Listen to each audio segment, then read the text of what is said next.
Vamos ler Gênesis, capítulo 21. Vendo Sara que o filho de Agar, a egípcia, a qual ela dera luz a Abraão, caçoava de Isaque, disse a Abraão: rejeita essa escrava e seu filho, porque o filho dessa escrava não será herdeiro com Isaque, o meu filho. E pareceu isso muito penoso aos olhos de Abraão por causa do seu filho. Disse, porém, o Eterno a Abraão: não te pareça isso mal por causa do moço, é por causa da tua serva. Atende a Sara em tudo que ela te disser, porque por Isaque será chamada a tua descendência. Mas também do filho da serva farei uma grande nação, por ser ele o teu descendente.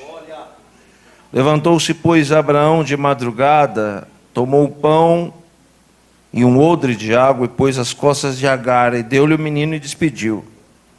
E ela saiu andando errante pelo deserto de Berseba. E tendo-se acabado a água do odre, colocou ela o menino debaixo de um arbusto e, afastando-se, foi sentar-se de fronte, à distância de um tiro de arco, porque dizia assim: não verei morrer o menino. E sentando-se em frente dele, levantou a voz e chorou. Deus, porém, ouviu a voz do menino, e o anjo de Deus chamou do céu a Agar e lhe disse: que tens, Agar? Não temas, porque Deus ouviu a voz do menino daí onde está. Ergue-te e levanta o rapaz, segura-o pela mão, porque eu farei dele um grande povo. E abrindo-lhe Deus os olhos, viu ela um poço de água, e indo a ele, encheu a água de odre e deu de beber ao rapaz. E Deus estava com o menino, que cresceu, habitou no deserto e se tornou flecheiro. Habitou no deserto de Parã, e sua mãe o casou com uma mulher da terra do Egito. Só até aqui.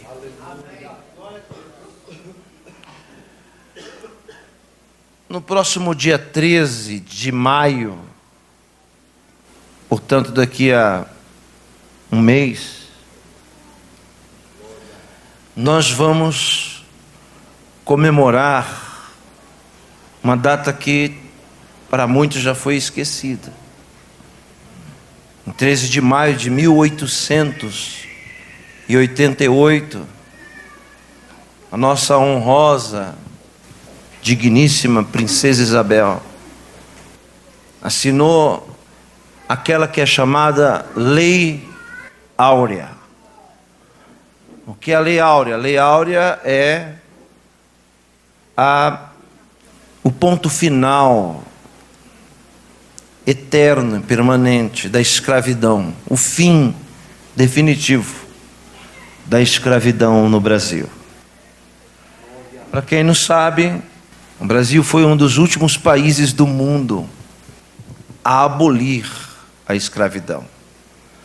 A escravidão, que muito mais do que uma calamidade humana, é uma das atrocidades mais vergonhosas da história da humanidade.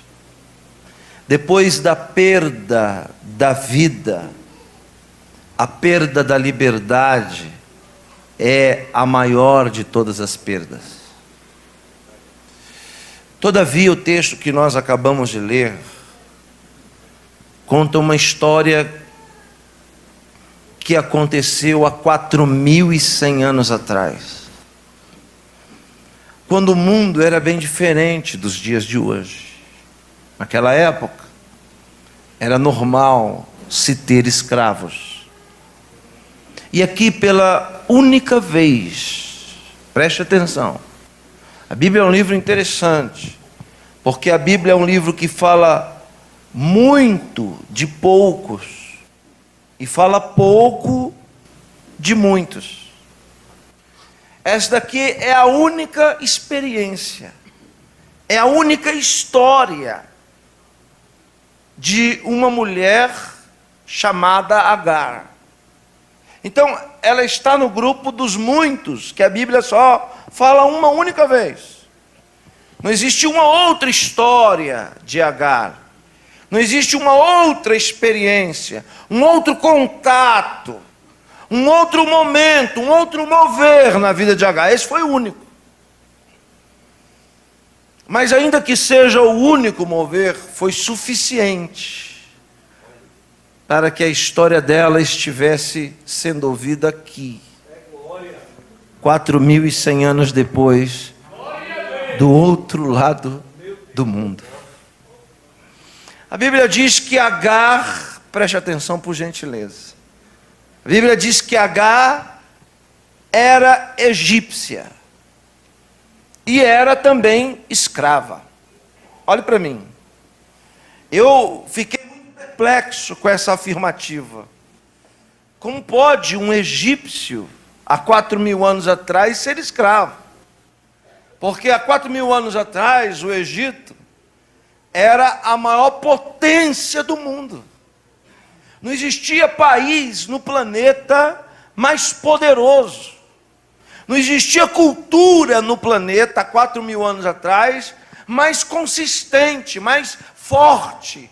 Não existia civilização no mundo mais avançada na ciência do que o Egito. Quando isso aqui aconteceu, as pirâmides de Quéops e as 3 grandes pirâmides já haviam sido construídas há centenas de anos. Portanto, ser egípcio há 4.000 anos atrás era ser cidadão da nação mais poderosa do mundo. No Império Romano era proibido um romano ser escravizado. E aí eu perguntei para Deus, como pode uma mulher poliglota, cheia de cultura, como pode uma mulher que conhecia todas as ciências, que tinha acesso a todas as educações, que tinha acesso a tudo que muitos hoje não têm, ter se tornado uma escrava? E não era simplesmente uma escrava, era escrava de uma outra mulher nômade, Sara. Por que ela se tornou escrava? Se você for a um museu, eu profetizo que você vá um dia, o museu de Londres, o British Museum, lá está uma das maiores descobertas da humanidade. Lá está uma pedra da altura dessa caixa de som, chamada Código de Hammurabi. Talvez você nunca ouviu falar nisso. O que é o Código de Hammurabi? O Código de Hammurabi é a primeira legislação, o primeiro conjunto de leis da história da humanidade. Antes de Deus dar os 10 mandamentos para Moisés, há 3.500 anos atrás, o Código de Hammurabi já tinha 2.000 anos de idade. Lá no Código de Hammurabi estava escrito uma lei que depois foi agregada à Bíblia Sagrada. E essa lei do Código de Hammurabi vai explicar por que uma mulher do tamanho, da grandeza de Agar se tornou escrava. Olha para mim, é simples. A lei do Código de Hammurabi, que o Egito seguia, a lei é para se aplicar o quê? A justiça. Eu estou explicando por que uma mulher do calibre de Agar não era analfabeta, Agar não era pobre, Agar não era qualquer pessoa. Como pode uma mulher dessa se tornar, com tanta graduação, escrava? E aí está a explicação. O Código de Hammurabi diz que quando um homem casado morre deixando dívidas, quem está me entendendo? Você vai ler isso depois no livro dos Reis. Quando o homem casado morre deixando dívidas, eles têm que pagar as dívidas com patrimônio. Se não tem patrimônio, quem vai pagar as dívidas são os filhos. Os filhos serão escravizados. Olhe para mim, quem está me entendendo? Então o credor chegou, disse: o seu marido morreu, me paga. Eu não tenho dinheiro, então me dá a sua casa. Não, eu não tenho casa, eu não tenho patrimônio para dar, para pagar a dívida. Aí o credor disse: você tem o quê? Eu tenho filhos. Então os filhos são levados, são vendidos como escravos, e o dinheiro disso é para pagar a conta daquele homem que morreu. Quem entendeu, diga amém. Mas o Código de Leis ainda diz mais. Se o marido que morreu não deixou patrimônio, só deixou dívida, não deixou filho, quem vai ser escravizado é a esposa dele. Então, aqui está a resposta. Por que uma mulher com tantos diplomas se tornou escrava, foi vendida, deixou de ser uma cidadã da maior potência do mundo conhecido, para se tornar uma mercadoria?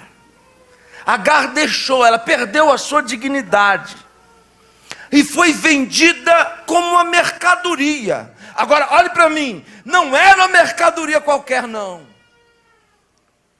Porque quando Sará, a mulher de Abraão, viu Agar, foi examinar Agar, ela deve ter perguntado: quantas línguas a senhora fala, senhorita? A senhora é o que? Ela disse: sou egípcia. Egípcia, fala quantas línguas? Falo 7. Conhece todos os costumes, todas as culturas. Você é letrado? Sou, sim, senhora. Sara vai em Abraão e diz: compra essa mulher para mim, porque eu quero que ela seja minha serva.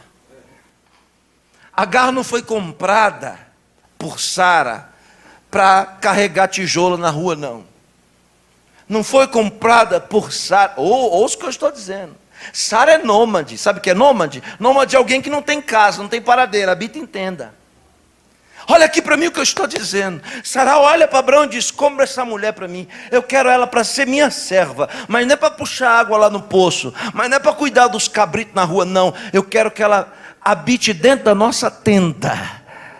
Porque eu quero aprender tudo o que ela sabe. Quando você, ainda que perca tudo, tenha algo que ninguém possa roubar de você, essa essência vai colocar você dentro da tenda e não debaixo do sol causticante. O nome disso é conteúdo. Já fui 29 países do mundo, alguns 19 vezes.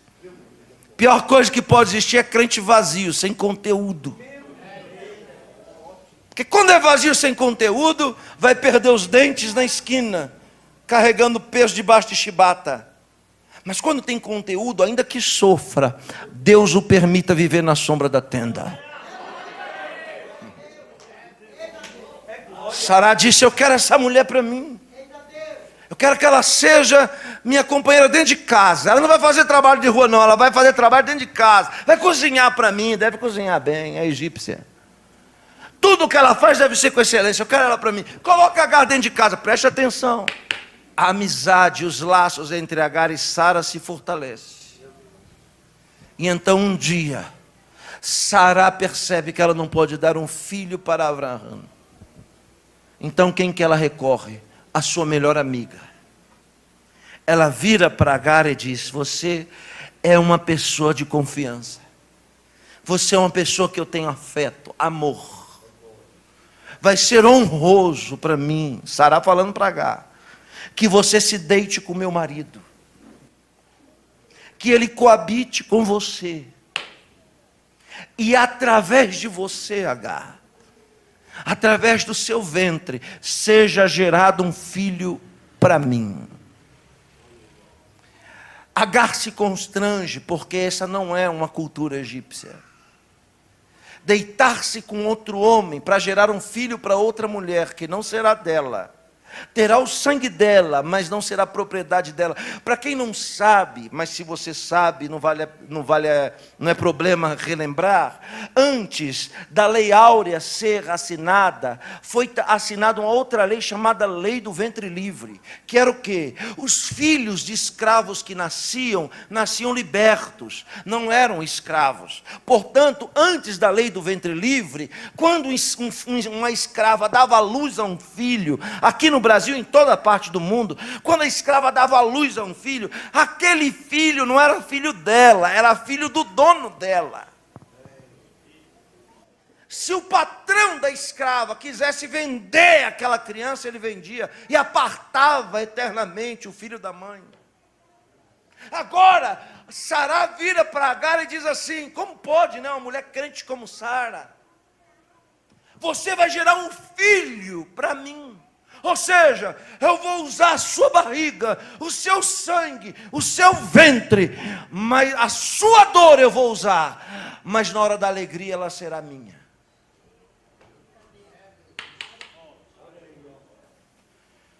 Agar não tem poder sobre ela mesma, porque ela é uma escrava. Agar não tem poder sobre o corpo dela, ela tem que dizer sim. E aí agora Agar vai e se deita com Abraão, e Abraão coabita com Agar, e ali é gerado um filho, chamado Ismael. Ismael, em hebraico, quer dizer Deus ouve. Shema é ouvir. El quer dizer Deus. Shema quer dizer Deus ouve. Ismael. Quando o menino nasce, desmama de Agar, ela entrega o menino para sua dona Sará. E agora Sará anda na rua dizendo: meu filho, meu filho, meu filho, meu filho, meu filho. Olha aqui para mim. Mas uma coisa mudou dentro de casa.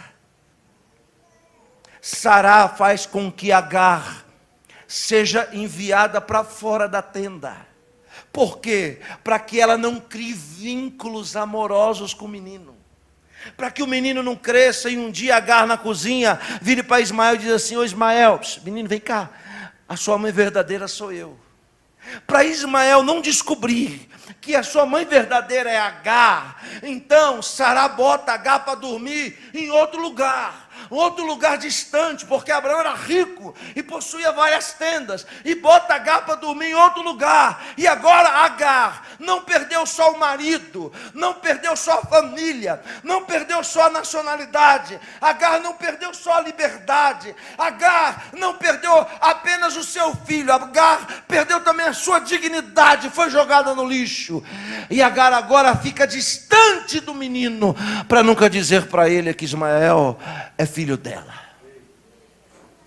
Mas isso só dura 13 anos. Ismael já é um moço de 13 anos.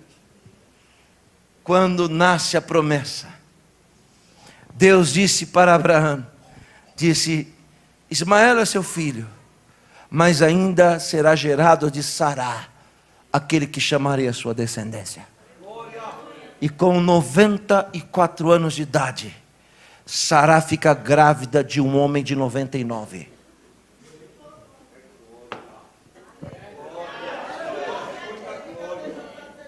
Você já ouviu falar isso alguma vez? Você já ouviu dizer se útero de mulher com 94 anos de idade consegue gerar alguma coisa? Você já ouviu dizer que sêmen de homem de 99 anos tem força para ter filho? Então, quem fez nascer Isaque no ventre de Sará não foi Abraão, mas foi a força da promessa de Deus. Foi o poder da promessa de Deus.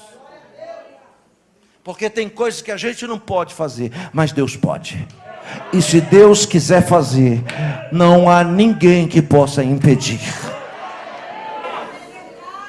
Agora a Bíblia diz, preste atenção, é uma história bonita, é um belo enredo.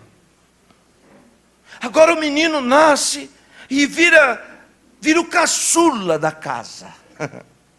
Eu me lembro muito bem que no ano de 1976, Em 73 eu nasci e deixei 2 irmãos no canto. Sabe o que é isso, essa frase no canto? Tem aqui ou só lá em São Paulo? No canto é assim, você é filho único. Aí nasce um caçula, todas as atenções saem de você e vai para o caçula. Aí diz assim para você, ficou no canto. Eu deixei 2 no canto, quando nasci em 73. Era a alegria da casa.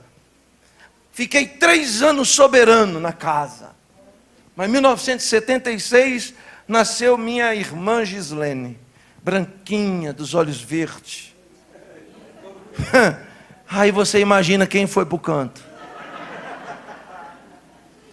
O gordinho de orelha abanada, de queixo fino, foi para o canto. Fiquei no canto.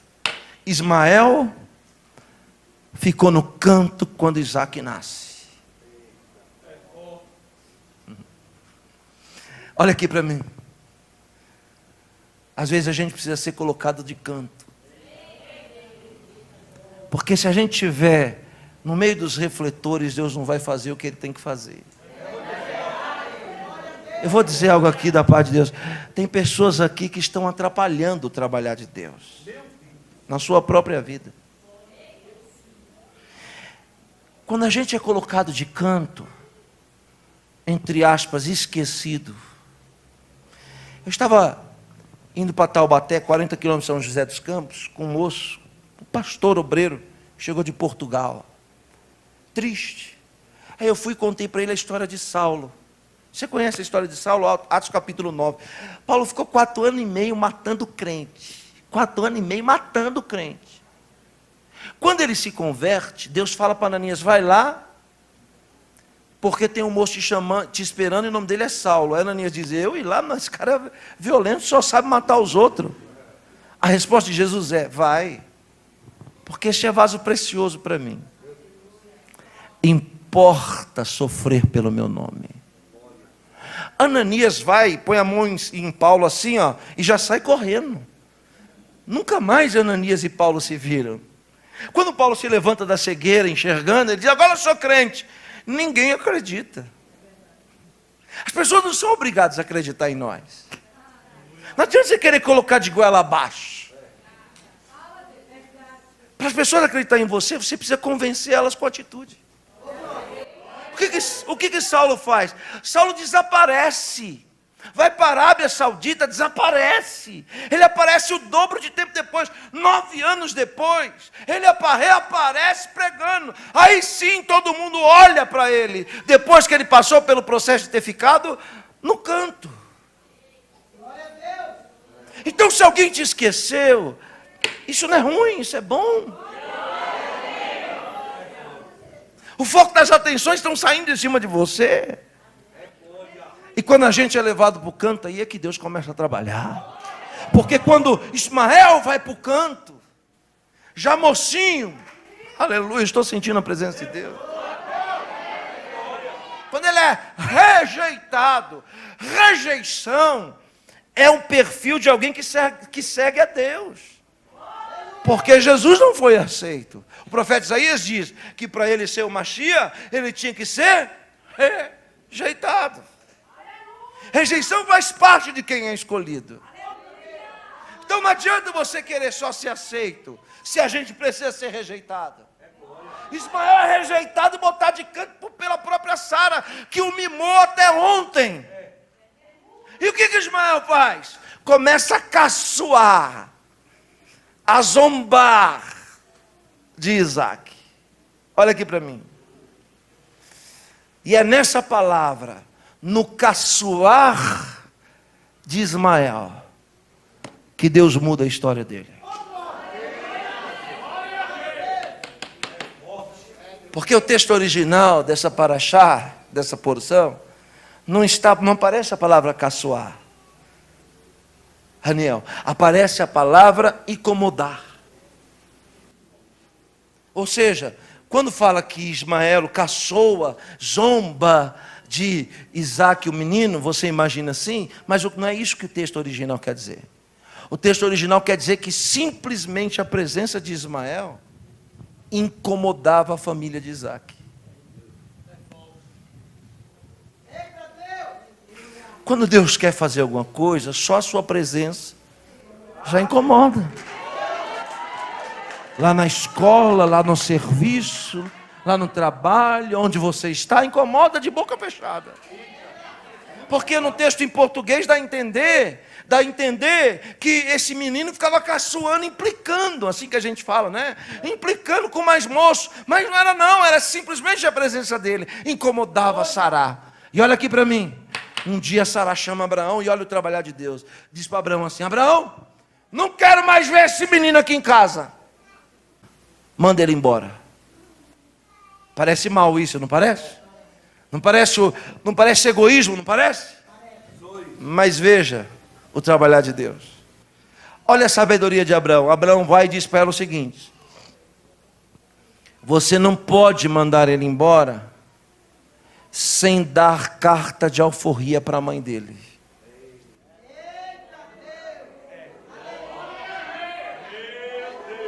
Para eu mandar o menino embora, eu tenho que mandar a mãe também. E para eles ir embora, Sara, são propriedade sua. Você tem que assinar a lei áurea. Você tem que assinar a carta de alforria e libertar eles.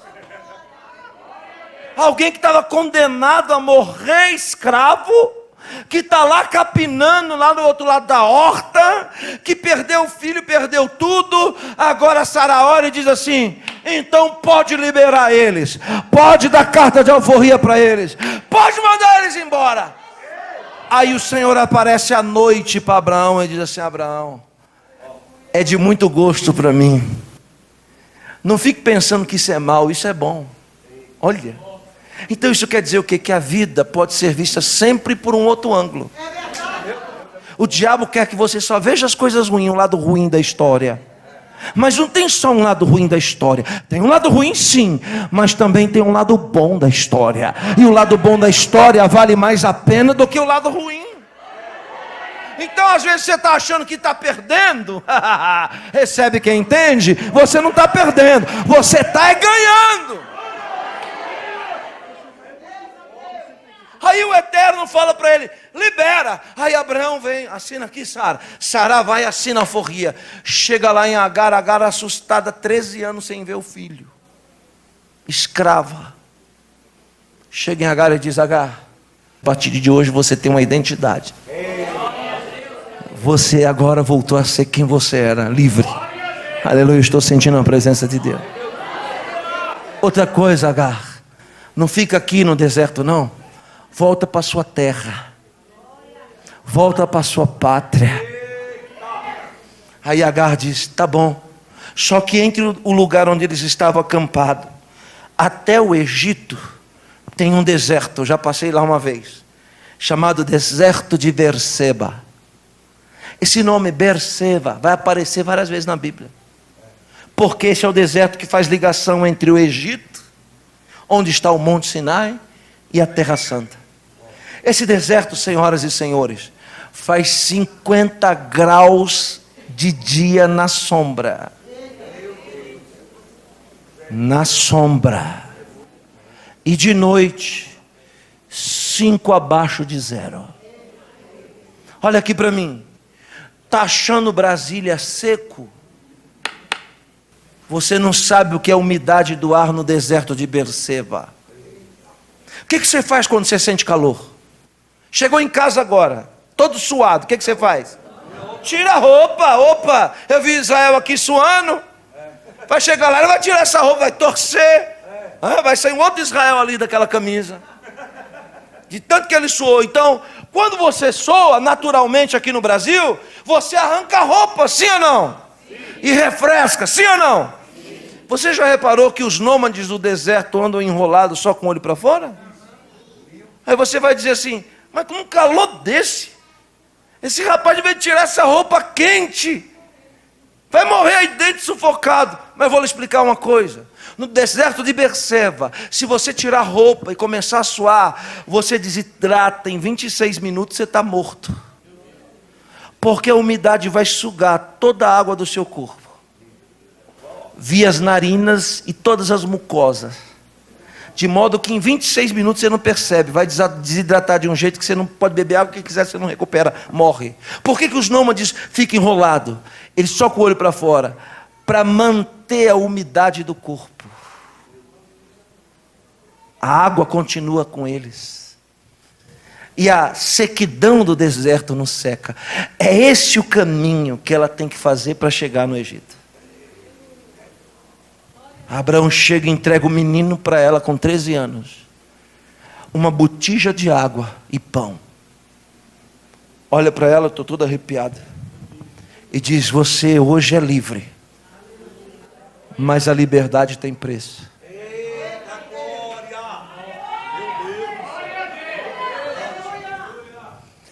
Abraão diz para ela o seguinte, eu vou dizer o que diz o Talmud. Abraão diz para ela o seguinte: uma coisa Deus fez. Você chegou aqui na minha casa acreditando em Ísis, Osíris e todas as entidades demoníacas que você servia quando você morava no Egito. Mas aqui em casa você aprendeu que só existe um único Deus, que é invisível, mas é real. Agar, que veio arrastada do Egito, não vai voltar de mãos vazias. Ela vai voltar com um filho que ela nunca teve. Ela vai voltar com a carta de liberdade que diz que nunca mais ela pode ser escravizada. E mais do que isso, vai voltar, quando ela meter o pé na fronteira do Egito, ela pega a documentação egípcia de novo e se torna egípcia novamente. Mas tem um detalhe: para isso ela vai ter que atravessar o deserto. 50 graus na sombra. O deserto de Berseba. O que ela tem? Um menino de 13 anos numa mão, uma botija de água na outra e um pedaço de pão. Abraão diz: o caminho é esse. Ela parte. Quando ela bota o pé em Berseba, que ela sente a sequidão do ar, o menino grita o quê? Tô com. Ela puxa a botija d'água e diz: bebe água. O menino, ó, prá, bebe água. Anda mais um pouco, a sequidão do ar vai evaporando o suor do menino. O menino vai e diz: quero água.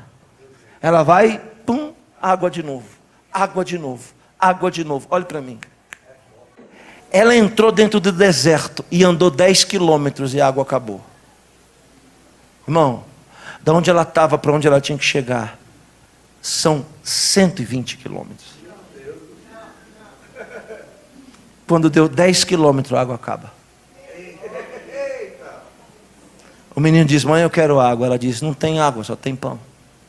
Não, mas eu estou com sede. O menino vai desidratando, e diz: vou morrer. O que Agar faz? Deus foi injusto comigo. Por quê? Porque Deus fez a obra pela metade. Não era melhor eu morrer lá na terra de onde Abraão estava? Não era melhor o meu filho ficar sendo humilhado lá? Mas pelo menos não estava lá. Agora o Senhor nos tira dessa comodidade e nos leva para esse deserto para nos morrer, para a gente morrer. Quando ela olha, ela vê uma árvore que só dá em Berseba. Berseba não tem nada, irmãos, é só pedra. E no meio do nada ela olha e vê uma árvore chamada zimbro. Essa árvore, ela é dessa alturinha aqui, ó, e cheia de espinho, espinhosa. Quando ela olha o zimbro, ela vê que embaixo do zimbro tem uma rodela de sombra. Ela pega o menino que se arrasta, joga debaixo do zimbro e pensa: vou largar o menino aqui debaixo desse espinheiro, na distância de um tiro de arco. Ela se retira debaixo do sol quente, se assenta numa pedra. Olha aí, ó. Eu não sei se vocês entendem de Bíblia, mas vou tentar fazer você entender o que é genealogia. Abraão gerou Isaac. Isaac gerou a Jacó. Jacó gerou a José. Essa é a genealogia dos patriarcas. Então Jacó é o quê? É neto de Abraão. Esse é Abraão que eu estou pregando. Quem entendeu, diga amém. Amém. Sem há 120 anos depois desse fato, é no mesmo deserto de Berseba que Jacó está atravessando e o anjo aparece para ele. É no mesmo. Agora, numa pedra, ela senta na distância de um tiro de arco, olha o menino lá debaixo do zimbro e começa a chorar, dizendo: eu vou ficar aqui para não ver o menino desfalecer e dar o último suspiro. Quando ela levanta os olhos, um anjo de Deus do lado dela. Olha para ela e diz o seguinte: o menino não vai morrer porque ele tem promessa. Só a pastora Adriana entendeu o que eu falei, mas eu vou dizer, vou dar uma chance para o povo de novo. Eu estou dizendo que quem tem promessa não morre antes do tempo. Quem tem promessa não morre antes de ver essas promessas se cumprir na sua vida. O anjo toca nela e diz: pode levantar e enxugar lágrima, porque o menino não morre debaixo do zimbro. Aí o anjo diz assim: Deus tem ainda uma obra grande para fazer na vida desse menino. Abriu os olhos de Agar. Quando ela olhou, imagina, irmão, ela viu a árvore desse tamanho, mas não viu um poço de água desse, do lado do zimbro. O anjo do Senhor disse: vai, tira água, dá para o menino. E olha aqui para mim, não é exagero do pregador, é a única água que eles bebem nos 120 quilômetros. A água que o anjo deu. A Bíblia diz que ela deu água para o menino. Ele se fortaleceu, atravessaram o deserto de Berseba, chegaram no Egito. Olha como o texto termina.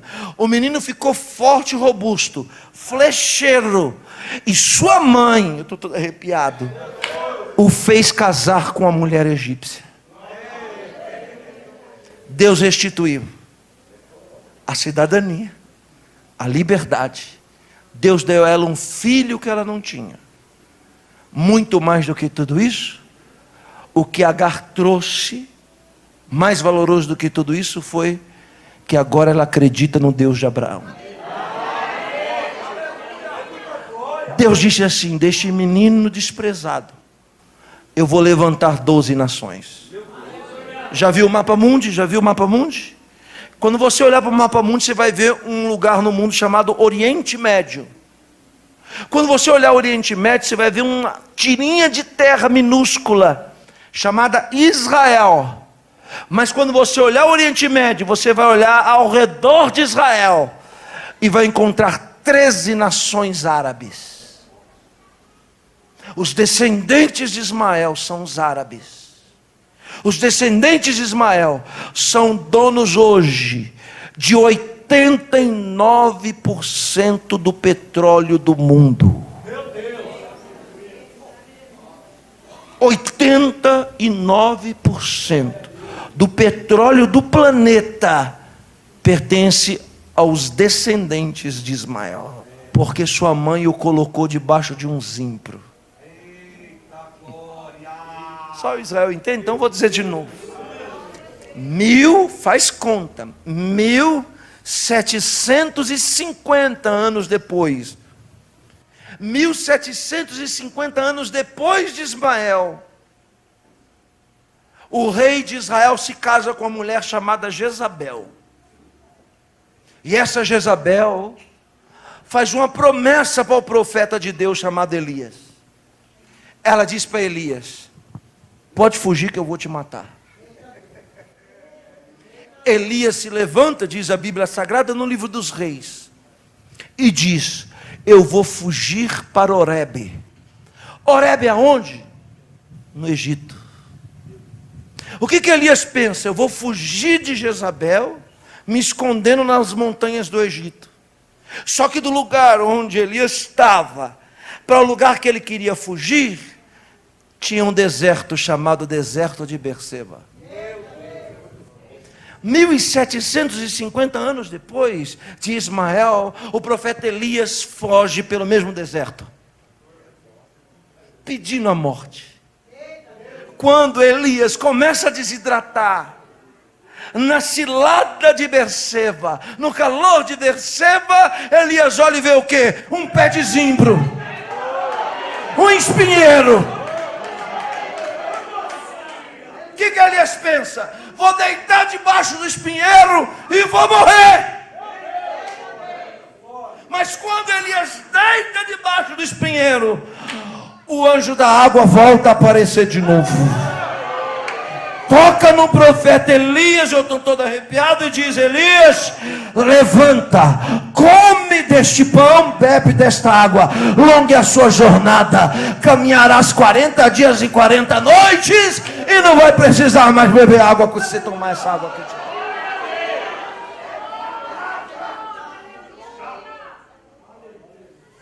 Eu sei que muitos de nós estamos numa travessia. Sim ou não? Sim. Nós saímos de um lugar, nós saímos de uma fase, nós saímos de uma condição, estamos em busca de algo melhor. Muitos de vocês eram escravos. Jesus veio e deu alforria. Vocês estão carregando essa alforria com vocês, que diz que nunca mais vocês serão escravos de novo. Muitos de vocês eram estéreis, agora não são mais. Mas de onde Deus tirou você? Você sabe de onde foi? Deus não deixou você trazer muita coisa. Tem gente que quer se converter, mas quer trazer a bagagem do mundo com ele. Não, tem que deixar tudo para trás. E não é muita coisa que vem. E até a pouca coisa que vem se perde no deserto, se perde no caminho. Por isso que o empresário que era rico, quando converte, quebra para começar de novo. Eu estava explicando isso lá na igreja. Eu estava dizendo isso aí na igreja. Não adianta a gente só fazer certo. A gente tem que fazer a coisa certa e deixar de fazer errada. Porque tem gente que faz uma coisa certa, mas continua fazendo as coisas erradas. Eu sei que Deus está falando com alguém aqui. Não adianta nada você orar, jejuar, cantar, pular, gritar, chorar, e quando sair daqui continuar fazendo coisa errada. É por isso que não está acontecendo as coisas que tem que acontecer. Porque para acontecer você tem que fazer o certo e deixar de fazer o errado. Senão não vai ter efeito. Agora olha aqui. Nós estamos numa travessia, minha senhora. E não carregamos muita coisa com a gente. Mas uma coisa eu sei. Tem um zimbro esperando a gente. Tem uma sombrinha para nós aí no meio do caminho. E eu vou dizer para você, posso? Porque Deus não me tirou do seio da minha família para vir aqui perder tempo com você. Eu sou enviado de Deus, eu acredito assim. O Senhor me trouxe aqui para lhe dizer que essa semana você entra nessa sombra desse zimbro. É a semana do refrigério, onde o anjo do Senhor vai se aparecer para você, vai suprir a sua necessidade. E recebe a palavra quem acredita. Esse deserto, a partir de agora, não demora mais que 40 dias. Daqui a 40 dias, você já vai estar fora de Berseba. Daqui a 40 dias, esse pão que você está comendo agora, essa água que você está bebendo agora, vai te dar força para atravessar. Eu queria só ouvir um glória a Deus de confirmação daqueles que acreditam. O anjo do zimbro está aqui. Tocou em Elias e disse para Elias: come desse pão, foi eu que fiz. Bebe dessa água, foi eu que trouxe. E com esse golinho que você vai dar, você vai caminhar 40 dias e 40 noites. Não vai sentir nem sede e nem fome. Quem quer dessa água? Quem quer desse pão? Curva a sua cabeça, deixa eu orar por você. Você está nessa travessia. E foi na terça-feira passada que Satanás te disse que você não ia conseguir atravessar. Foi na terça-feira passada agora que suas pernas enfraqueceram, que sua fé balançou. Quando chegou o exame do médico, quando chegou a notícia, quando chegou a resposta, quando bateu a tristeza, o desânimo, e a depressão invadiu seu coração. Porque na verdade, na maioria das vezes, a gente é mascarado, fica rindo para os outros, chorando para Deus. Na maioria das vezes a gente fica se enganando a si mesmo, que é o pior dos enganos. Mas o Deus que é conhecedor da vida de cada um de nós, está lhe dizendo: eu conheço os seus medos. E eu sei que você está com medo. Eu sei que você está achando que você vai ficar aí nessa situação para sempre. Então eu, o Senhor, te digo: veja, que coisa grande eu vou fazer. Quando tu levantares os teus olhos nessa semana, no primeiro dia da semana, que é amanhã,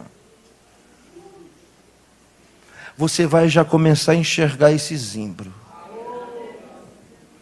As pessoas vão dizer para você: é espinho. Eu, portanto, te digo: não olha para o espinho, olha para a sombra. Porque você não pode ver só o lado ruim das coisas. Você não pode só enxergar espinho, tem sombra também. E o meu negócio contigo é nessa sombra. Porque eu já tenho um anjo te esperando. Eu vou fortalecer você, para você conseguir atravessar. Eu vou te tomar pela sua mão nessa travessia.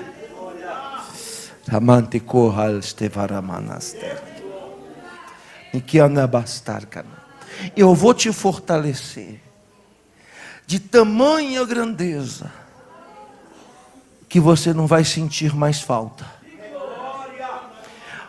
É com letras garrafais: não vai sentir mais falta. E eu não sei do que você sente falta. Tem pessoas aqui que estão sentindo falta. O Senhor diz: eu vou preencher o seu coração e você não vai sentir mais falta. E te digo mais, te ponho hoje um prazo. Em 40 dias os seus pés estão no Horebe. Em 40 dias Jezabel não te mata, e nem você morre no caminho com a promessa debaixo do braço. Eu, Senhor, vou cumprir tudo que eu te prometi. Eu, Senhor, vou cumprir tudo que eu te falei, tudo que eu te disse. Eu, Senhor, vou mostrar que existe uma bagagem dentro de você, chamada essência. Eu que te tirei dos deuses que você servia, e hoje estou entronizado na sua vida. Essa é a sua essência. E é porque tu me adora, e é porque tu me ama, que eu não vou deixar você morrer nesse deserto. Deus santo e bendito e clemente, misericordioso, justo, compassivo e bom Deus longânimo, que visita a iniquidade dos pais nos filhos até a terceira e quarta geração daqueles que te aborrecem. Mas tu és o Deus clemente e misericordioso até 1000 gerações daqueles que te amam.